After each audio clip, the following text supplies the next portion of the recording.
everybody. Welcome back to, I don't know what edition this is. Wow. It's a brand new edition of TLR with just me. I am going solo today as my co-host Joey is on I think he's on like a 3-week long vacation. I want his life at this point. If you guys not following Joey on social media, he is living his best life.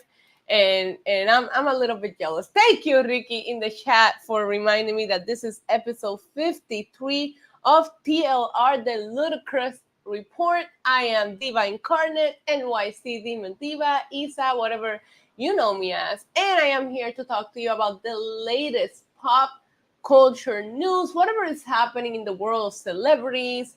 You know the drill. We do this every week, every Tuesday at 3 p.m. live here on Know Your News. If you guys want to support, please hit subscribe. We are not the only show on this network. We have an incredible network covering everything from movies, gaming. I was going to say video games, but video games and gaming is the same thing. Sports, all the weird news, we cover everything. And like David says in the chat, I'll cover the floor while Joey is out. Other ways to support the channel is by liking this video, share this video, grab some people, bring them over to the chat. Let's have some fun. And also you guys can donate a super chat. Super chat obviously help keep the channel growing and keep us bringing content for you guys. And obviously it will get your statement brought up on the screen and read on the air. So make sure to say hello in the chat. I'll be sure to say hello back. But let's go ahead and get started. I have all kinds of topics today. I think I have gathered about 4 topics that we could discuss. The main event will be this Bad Bunny news because I got a lot to say. I have a lot to say as usual every time we discuss Bad Bunny on the chat.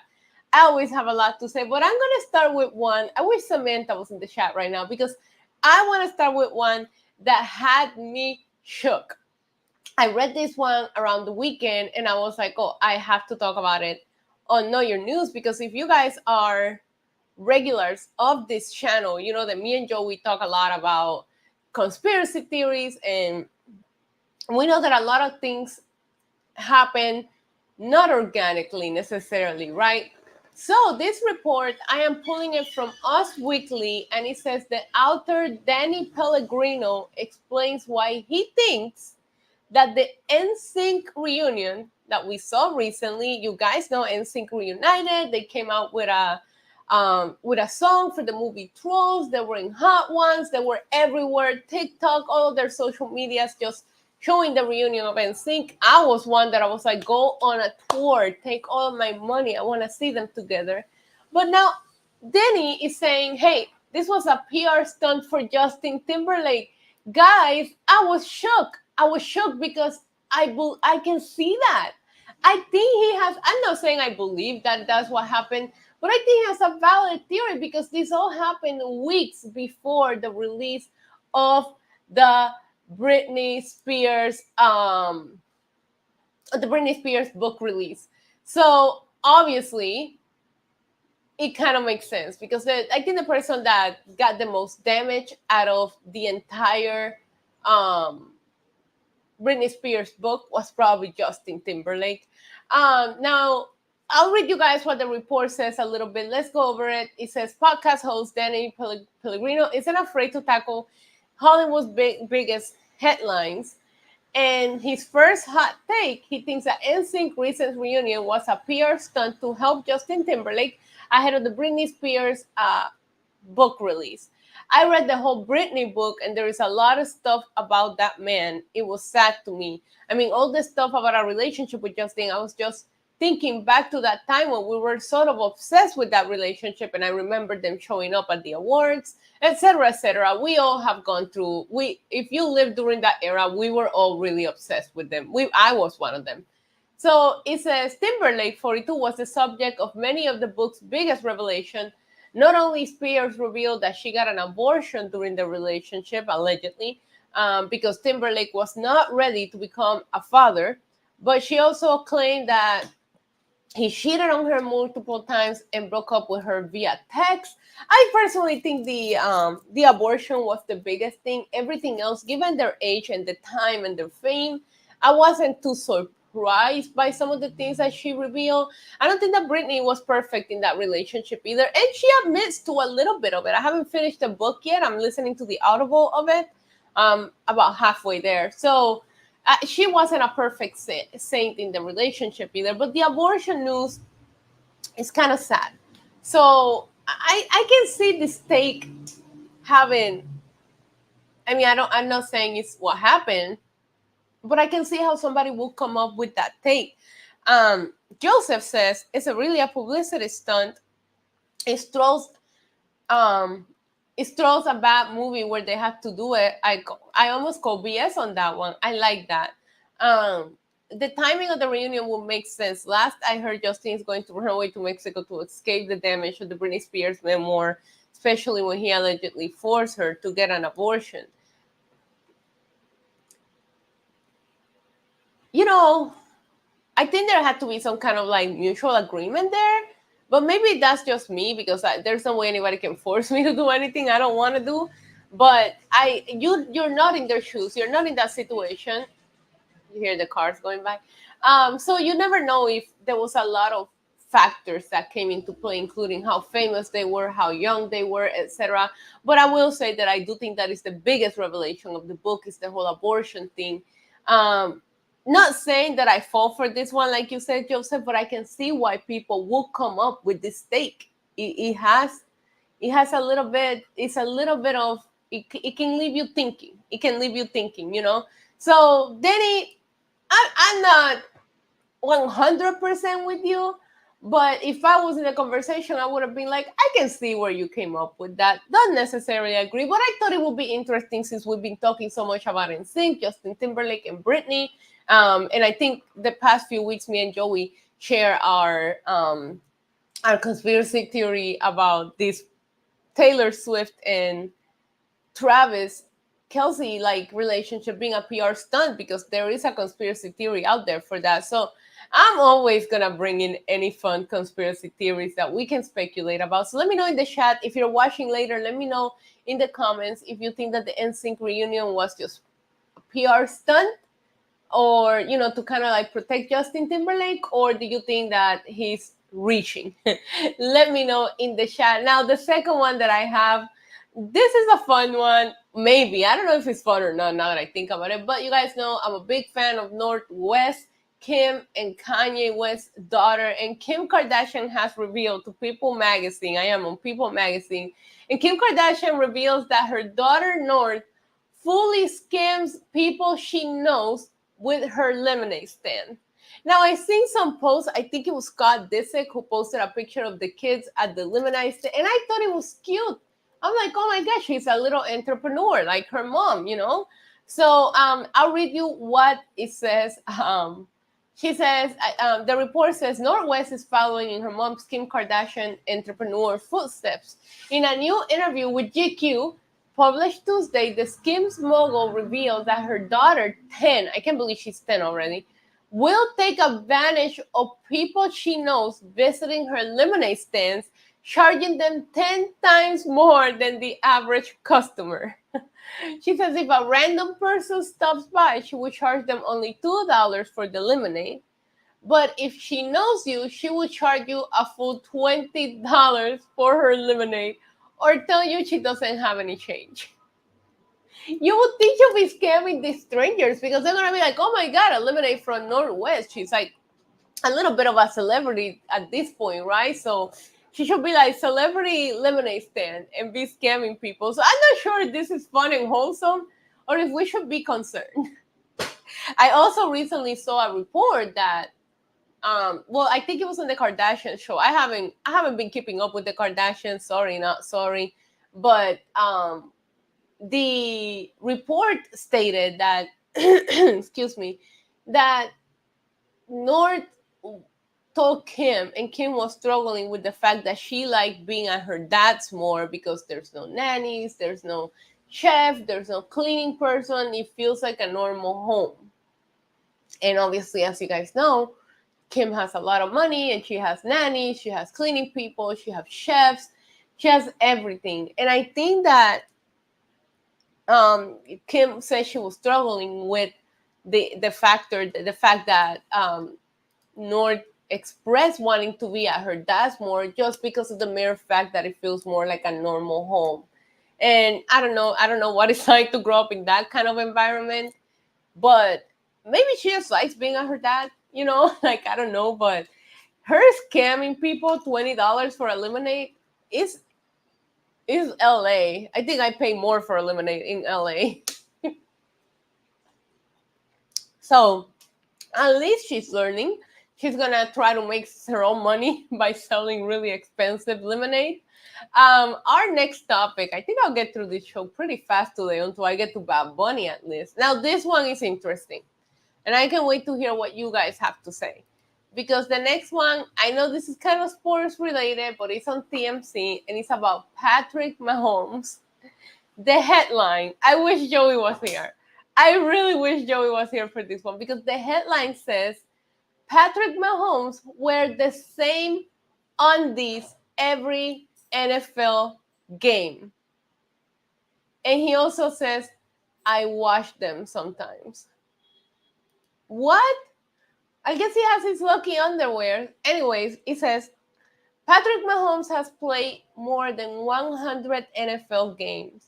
And for every single one of them since his rookie season, the two-time Super Bowl champ has rocked the same lucky pair of underwear, which he only occasionally cleans. I'm sorry, what? What? 100 NFL games. And he's wearing the same freaking pair of underwear that he doesn't always clean. The 28-year-old Mahomes made the admission while on Peyton's and Eli Manning cast show during Monday Night Football, confirming a story told by Pat's former backup quarterback, Chad Hain, I hope I pronounced that right, who blew the lid of the lucky red drawers. I got a superstition, but couldn't you just do something like eat the pregame meal? Did it have to be the red underwear Eli Manning asked Patrick Holmes?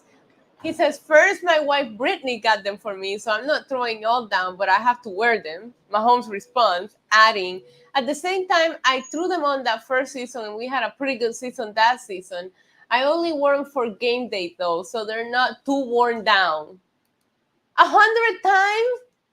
Ricky in the chat says, dude, wash them. That's nasty. Especially you're playing, like you're sweating. That's so gross. He's right, though. The Chiefs were 12-4 in 2018, and Patrick was the league MVP at just 23 years old. And since that first full season, the Chiefs went on to win two Super Bowls and win a ton of games. So I don't think these underwear are going anywhere. But the question is, does he wash them? He says sometimes. He says, I wash them every once in a while. If we're on a hot streak, I can't wash them. I gotta keep them going. So basically, he's saying he wears his underwear. If they're on a winning streak or doing really good winning games, he's not gonna wash them. That's disgusting. He's played since his rookie career, wore the exact same underwear on game day. Now I gotta look up athletes super. Let me see. At least, like, do they have like some kind of the 10 more superstitious? Okay, the most unusual pregame rituals. Let's see what this says. Because now I'm curious about what other athletes do. Okay, Serena Williams and her lucky socks. One of the greatest tennis players of all time, Serena Williams, has a superstition that she cannot do without. She wears the same pair of socks throughout a tournament. If she wins, she continues wearing the same unwashed socks for her next game. What is it with these athletes and the same repeating underwear? Like, can they get a different kind of... Okay. Wade Boggs chicken obsession. You gotta know who Wade Boggs was. Legendary baseball player was famous for his precise pregame rituals, which he followed religiously. He always ate chicken before his game. That's why his nickname was the Chicken Man. Took exactly 150 ground balls in practice. Ran sprints at 7:17 and world. Okay, he was very. That's a whole last. ritual. Okay, Michael Jordan had North Carolina State University shorts. It says Michael Jordan, often acclaimed as the best basketball player of all time, wore his blue North Carolina basketball shorts under his Chicago Bulls uniform during every game. Jordan believed the shorts brought him good luck as they reminded him of where he started on his journey for greatness. Okay, Jason Terry's opponent's shorts. Jason Terry had a unique pregame ritual. The night before every game, he wore the shorts of the opposing team to bed. He collected shorts from all 30 NBA teams for this purpose, believing it gave him a mental edge in the upcoming game. There's nothing about Kobe, at least not in the report that I pulled up. Let me see if I can find anything else interesting. But I find this so fascinating now. I wasn't gonna look into this, and now I kind of had to. But I know that a lot of people have some kind of weird routine or mental like superstitious or weird thing that they do. It says Nomar Garcia Parra play with his batting gloves and tape his toes before every pitch. Taped his toes. Serena in her socks. Obviously, Michael Jordan in his shorts. Let me see if I can find. I'm trying to find if there's any other interesting one. I don't even know who that person is. Drinks Mountain Dew before every game. Steve Klein never washed his hat. Ew. There was a Yankee player too that used to have a raggedy looking hat. Ew, Mike Bibby clips his fingernails during timeouts. Jason Terry, okay, we just talked about that one. Richie Ashburn slept with his bats. That had to be uncomfortable. Okay, let me see if there's anything else that stands out to me. If not, we'll move on to our last topic of the day. Moises Alou peed on his own hands. I heard that if you do that, it hardens your hands, but that's gross. That's kind of gross. Lee Miles, oh my God, you guys. Les Miles eats turf. With my accent, I'm not helping. During games. So he's eating the grass, the fake grass.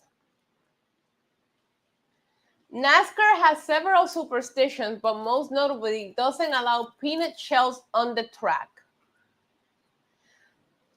NASCAR, okay, listen to this. NASCAR has a lot of superstitions. There are no green cars since they are considered bad luck. No driver carries $50 bills as they're considered bad luck. Why would a NASCAR driver be driving around with money? It's not like they're going to stop by a freaking drive-thru in the middle of the race. And there are no peanut shells permitted on the track. Any other peanut product is fine, just no shells allowed. This is due to crashes that happened decades ago where peanut shells were found in the wrecks of the driver who had died.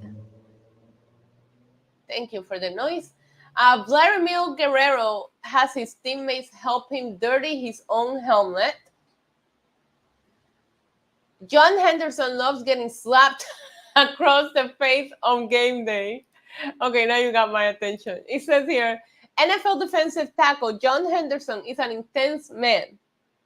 He likes to get slapped across the face hard on game day, and there's a video to prove it. Okay. Bro, Jason Giambi and his teammates wear a gold tongue to bust out of slumps. In 2008, Jason Giambi endured a long slump that was desperate to get out of, and desperate time called for desperate measures. Giambino started wearing a gold tongue under his uniform, and his slump ended not long after. Other teammates caught wind of it and have also used the tongue in order to end a bad time at the plate. Johnny Damon believed the tongue works because you're not worrying about your hands or your balance at the plate. You're worried about the uncomfortable feeling you are receiving. Okay, let's see. Um, a soccer team bathed in crocodile and hippo infested river before a game, and it went just as well as you might expect. This is a pregame ritual that happened only once, but it bears mentioning. Back in 2008, African Football Club Midlands Portland Cement was instructed to take a cleansing dip into the river by their coach. This was due to the team losing several games in a row, and the coaching staff felt the need to change a lot before going to the game. The river is not that one that you should swim in. The particular area of the river where the team swam was very close to the Victoria Falls, and it has especially strong currents. One of the players drowned in the incident, and they lost the next match. That was sad. And there's somebody that drinks his own pee before every game. That's it. We are done covering. We are done covering strange pre-game routines from gamers. But if you guys didn't know, you're just now tuning in. Patrick Mahomes has been wearing the exact same pair of underwear to every game he's played on the NFL, which is 100 plus and counting. And he doesn't wash them if they're on a good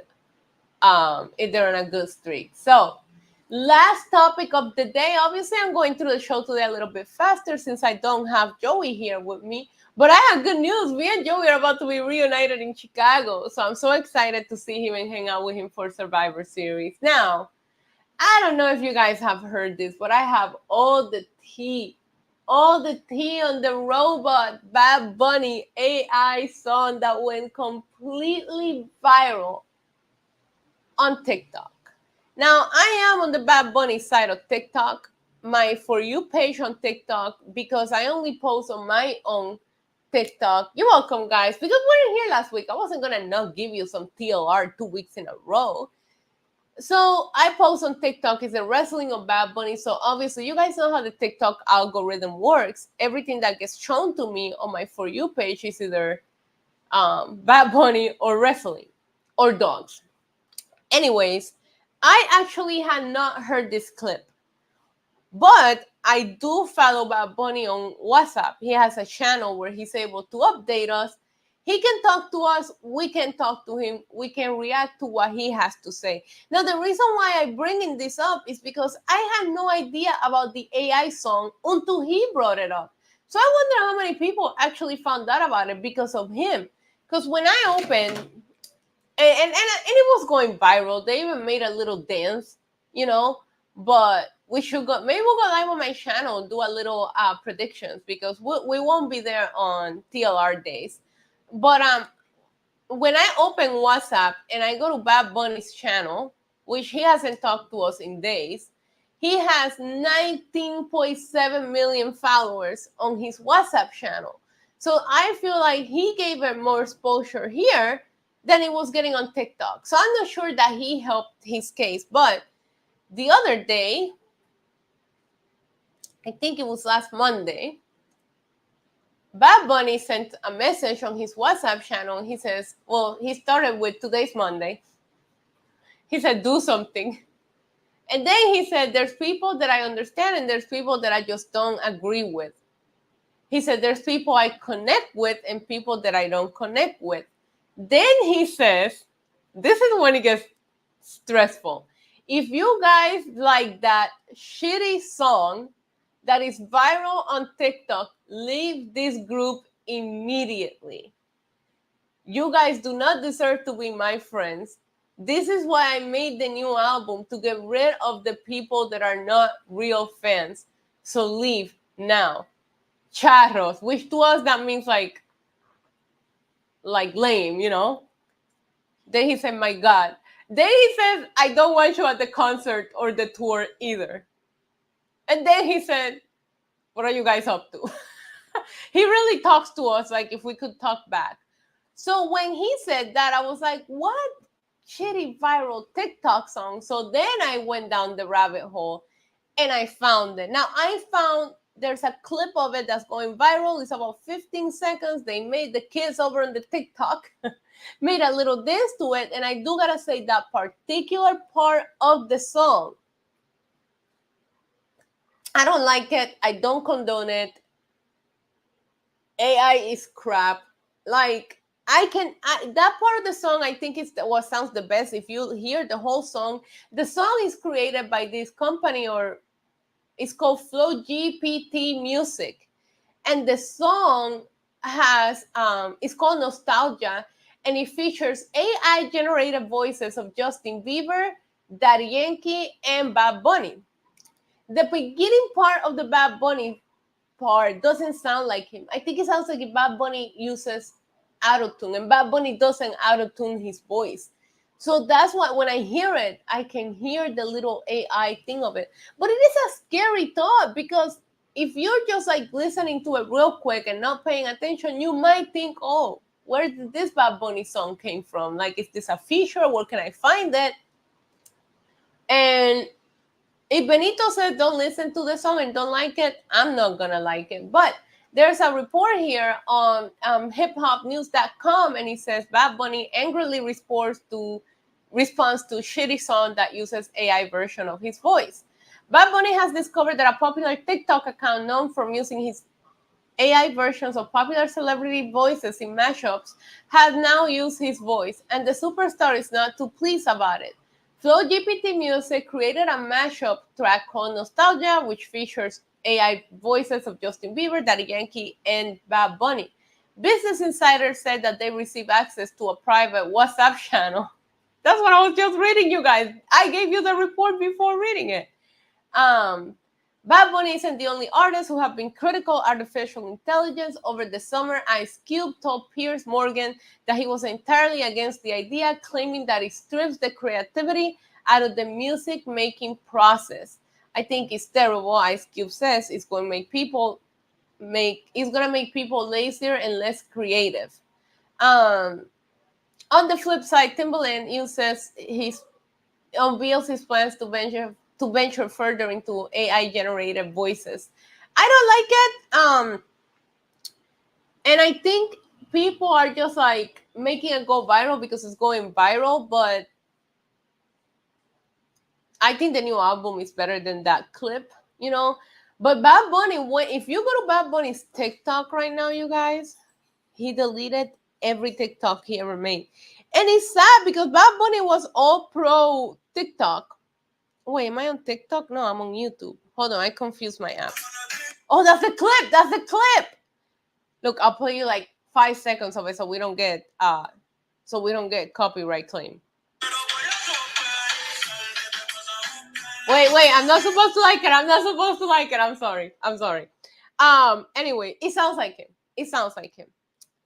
But if you go to Bad Bunny's TikTok, like I was saying, I think Bad Bunny is now beefing with TikTok.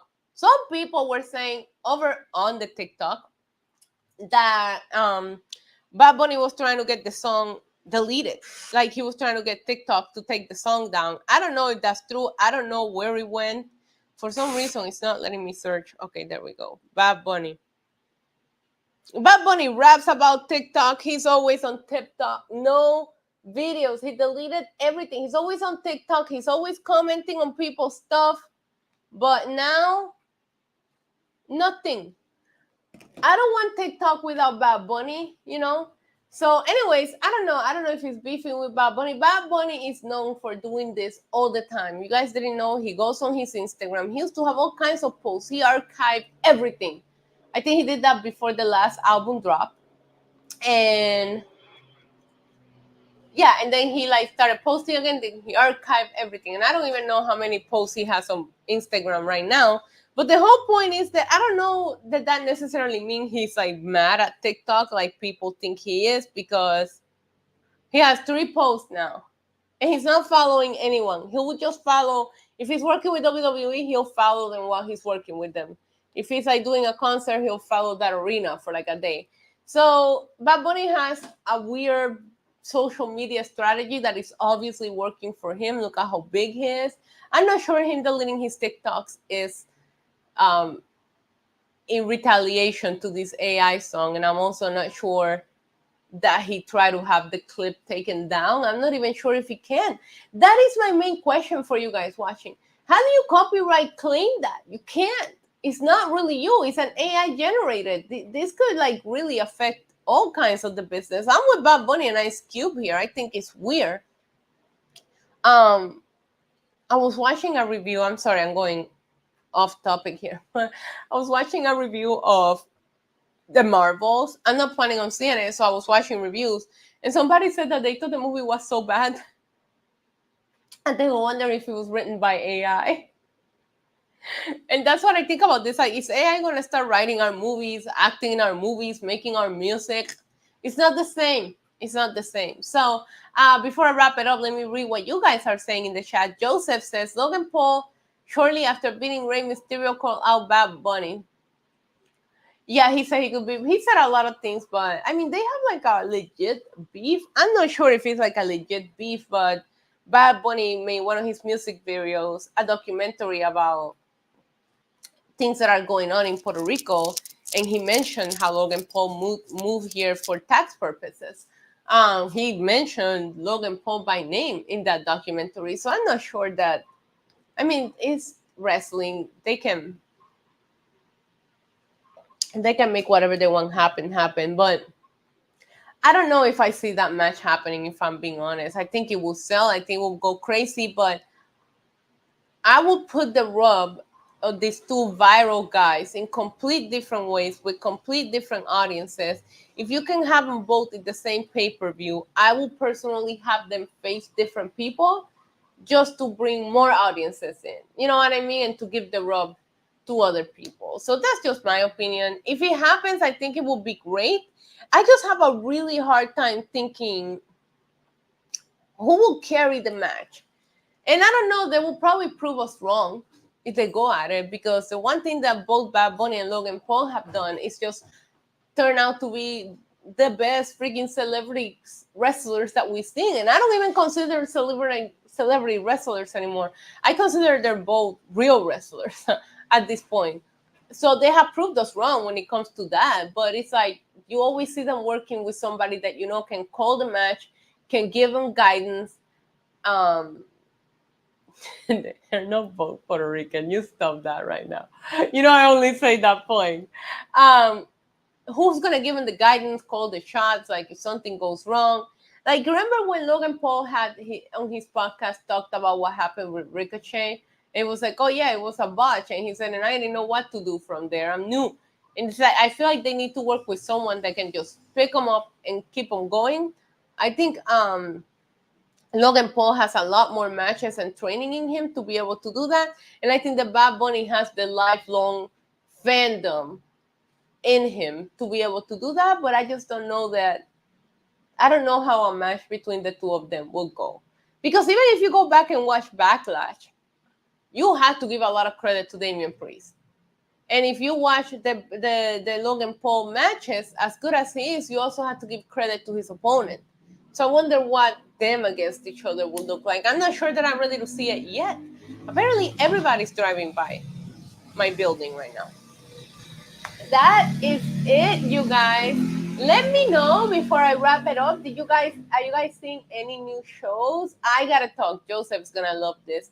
I gotta talk about Big Brother. I've been watching Big Brother, Survivor, The Challenge. You guys know my usual go-to reality shows. I hated this season of Big Brother. I could not get into it. I don't know what killed it for me. I thought that I was really gonna be into it, especially when they said that Suri was gonna be playing, since I'm such a huge Survivor girl. But I just could not connect with anybody in the house. I thought the week where Jack came back, and then they had the week when Matt and sorry for the spoilers, but they had the week when Cameron and Jared came back. There was a lot of stalling, 100 days, and the season started a lot later than usual. And I was also so happy with last season with Taylor winning, and she was just such a perfect winner. That happened to me with Survivor after Survivor 40. I still watched the seasons, but I had a hard time connecting with them because I thought Survivor 40 was just such a good season of Survivor. So I didn't like this season of Big Brother. If I give you the reviews, even the America's favorite player, I was like, what? Like, it didn't seem to make sense. Now they're gonna do some reindeer game for the winter. I think that reality TV is going to still be sticking around a little bit longer because the strike just ended, so they still haven't recorded anything. But it's not. It's probably on my bottom 10 if I have to rank Big Brother seasons for season 25. It just wasn't it for me. And I also noticed that a lot of the content creators that I follow stopped covering it. And I was like, I don't think that I was the only one that was feeling burnt out by Big Brother this year. Because like I was following Big Brother Boy, I was following TV Talk with Toms. There's a lot of live feed updaters on YouTube that completely stopped covering it halfway through it.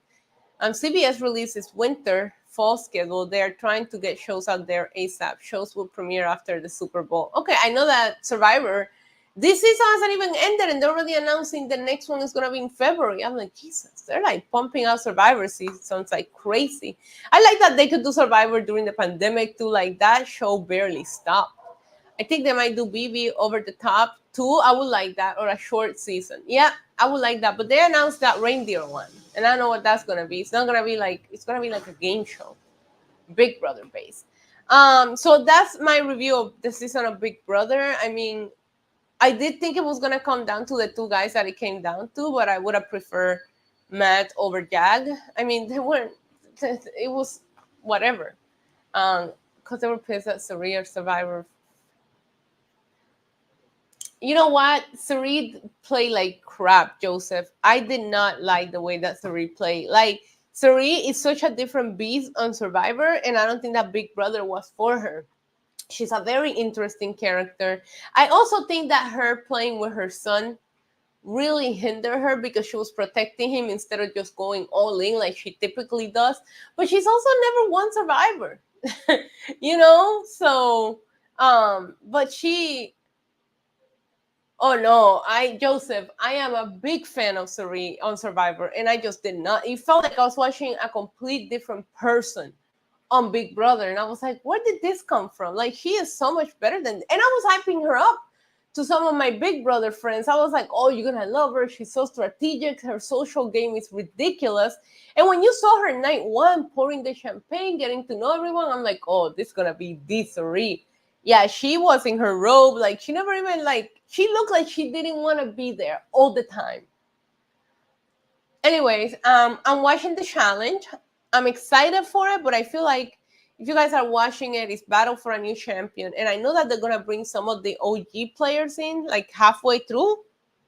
So as much as I'm enjoying it, I feel until these OG players come in, the season hasn't really started. It feels weird to me right now, but I'm loving it. I'm loving the challenges, the eliminations. It's been great. I like the concept of, hey, we got to crown a new champion. So everybody that's there has never won the challenge before. I think that's interesting. And Survivor, man, I was so into it. And then last week, my favorite went home after he got saved by a crazy tribal council. So sorry for the spoiler. F in the chat for Caleb. I was just looking forward to him, but he was flashy. He wouldn't shut up. Everybody was noticing him. So I am really enjoying this season of Survivor, even though we had 2 people quit. Like, how do you cast people that are going to quit? Thousands of people are dying to go on this show, and you're casting the people that are quitting halfway through. That is not it, friends. I want to thank you guys so much for hanging out with me. I haven't been to the movies, so I don't have a movie to tell you about. I did watch, I don't think it's brand new, but I watched a Bernie Madoff documentary on Netflix because I'm a nerd. You guys know this. I thought it was super interesting. I've been following the case of the FTX guy that, like, you guys know about FTX and how he's, like, stole the money from his customers to, like, run his other company. And so I was following that case and what happened with that. And that made me very curious because they say he's like the second biggest crime in financial history other than Bernie Madoff. And I remember hearing the name, but not really knowing what the crime was. So I watched this documentary on Netflix and I thought it was superb. If you're into nerdy things and financials and stocks and all that, go watch it. Highly recommend. But I really haven't watched anything else. You guys know my sister came to visit and I'm back into streaming and trying to get caught up with everything. So that's all I got for you guys today. Next week it will be me and Joey, your usual lineup. But I had a lot of fun. Thank you, Joseph. Thank you, Ricky. Anybody that was in the chat. I think I saw David in there as well. Thank you for interacting. Anybody watching, don't forget to leave a thumbs up. Let me know in the comments. Are you pro AI voices in music, or do you want the original rappers to sing the songs? I am with Bad Bunny on this one. And I will see you guys next Tuesday. Don't forget to subscribe to the channel. There's all kinds of content that you guys might enjoy. We'll see you guys next week. For those of you who watch my channel, I'll be back over there tonight for NXT. Until then, adios.